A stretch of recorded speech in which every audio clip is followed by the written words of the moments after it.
everyone, it's Joanne. So I wanted to show you these large stackable storage drawers that I was able to find to tame the chaos under my vanity in the bathroom. And these are perfect for what I wanted.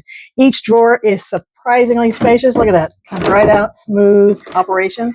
So the frame is easy to put together. It comes with these very simple instructions. You get these little silicone tabs to put on the bottom so they don't slide. These are super easy to put together. It took me less than 5 minutes to assemble the entire drawer kit. And it's great that there's no tools needed at all. It was done and ready to put to use immediately.